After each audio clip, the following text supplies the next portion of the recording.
Dans les évangiles de Matthieu et de Luc, Jésus nous apprend à prier. Il nous apprend à dire Notre Père, à crier vers Dieu en disant Abba, Père, sous l'action de l'Esprit Saint. Mais il nous apprend aussi à demander ce dont nous avons besoin, à lui exprimer nos désirs. Il nous enseigne, pour cela, à exprimer 7 demandes. Il nous apprend d'abord à désirer et à demander des choses qui concernent Dieu lui-même. La sanctification de son nom, l'arrivée de son règne et l'accomplissement de sa volonté. Puis, il nous enseigne à demander des choses pour nous, ce dont nous avons besoin pour faire sa volonté. Nous avons besoin de la force que nous procure le pain physique, comme le pain eucharistique de la communion. Nous avons besoin de son pardon et d'apprendre à pardonner à ceux qui nous ont fait du mal. Nous avons besoin que Dieu soit avec nous, Emmanuel, face à la tentation. Nous avons besoin de sa présence.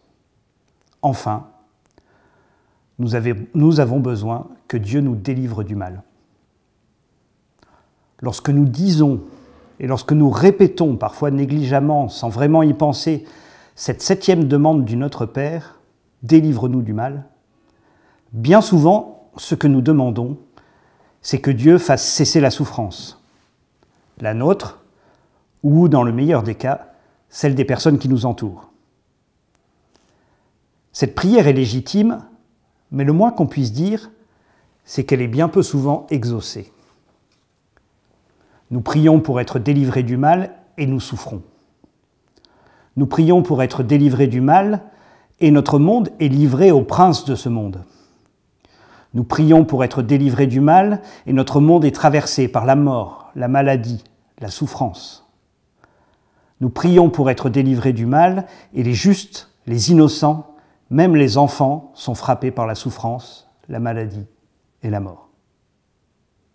N'est-ce pas là une injustice ? Dieu nous a-t-il abandonnés ?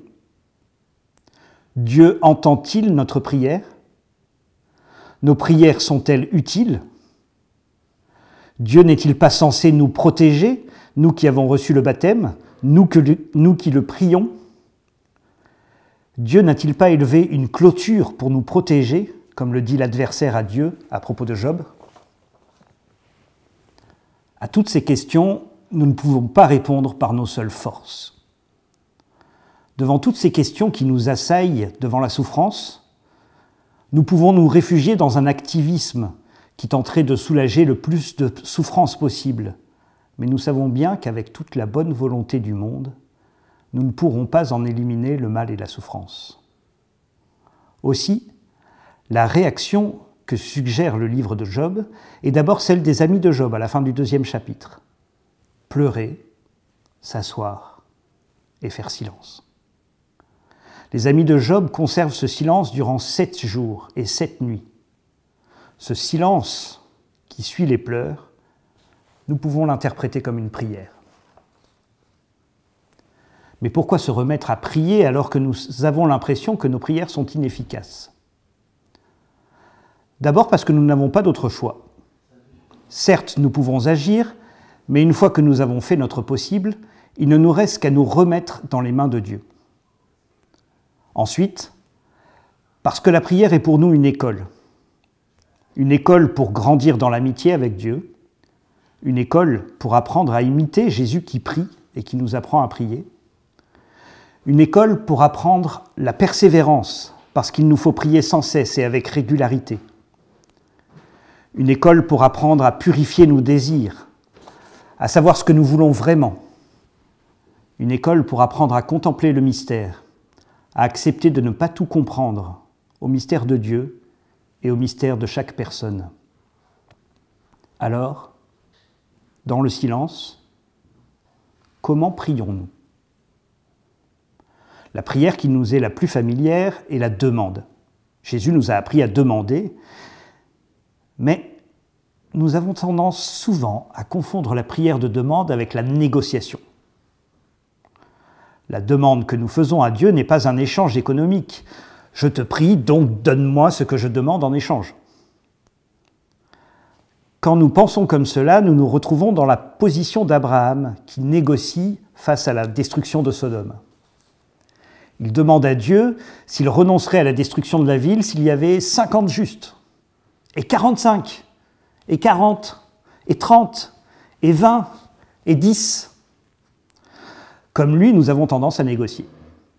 Et si je fais un pèlerinage, une neuvaine, un effort, un acte de charité, Dieu, est-ce que tu m'exauceras?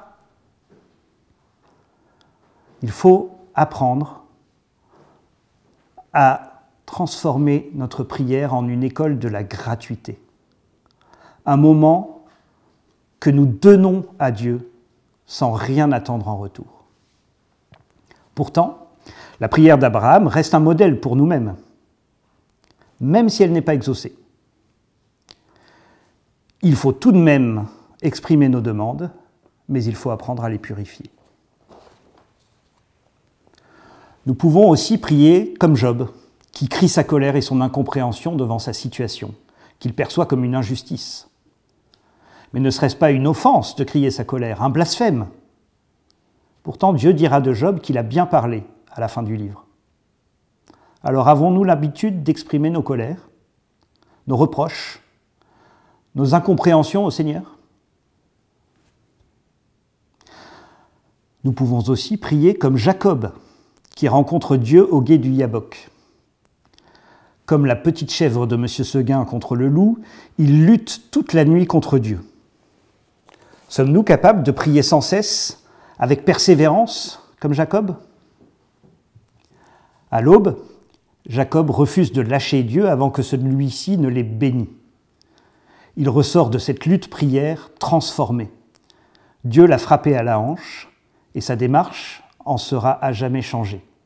De plus, Dieu lui donne un nouveau nom, Israël, que certains traduisent par Dieu lutte, d'autres fort contre Dieu. Acceptons-nous de nous laisser transformer par Dieu dans la prière, comme Jacob? Enfin, Jacob demande à Dieu son nom. Dieu ne le lui donne pas, mais nous pouvons retenir de son attitude que nous pouvons rechercher dans la prière à mieux connaître Dieu, à nous défaire de nos représentations trop humaines de Dieu. Dernier modèle ultime de la prière, c'est évidemment Jésus lui-même. À Gethsémani, il adresse cette prière au Père. « Père, si tu le veux, éloigne de moi cette coupe, délivre-nous du mal.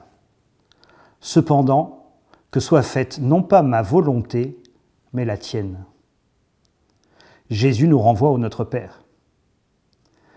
Jésus nous enseigne à demander d'être délivrés du mal, mais il nous enseigne d'abord à demander que la volonté du Père soit faite. Seigneur, apprends-nous à prier. Apprends-nous à imiter les modèles que tu nous donnes, Abraham, Job, Jacob, et d'abord Jésus lui-même.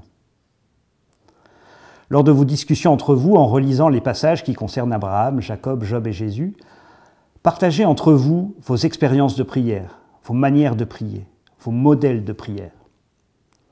Durant cette semaine, je vous propose de prendre une résolution concrète pour votre prière. Un temps chaque jour, une manière spéciale de prier, une demande que vous voulez faire à Dieu, un psaume qui vous parle, un rendez-vous pour l'adoration. À vous d'être créatif pour trouver ce qui vous fera grandir dans la prière. Bon carême.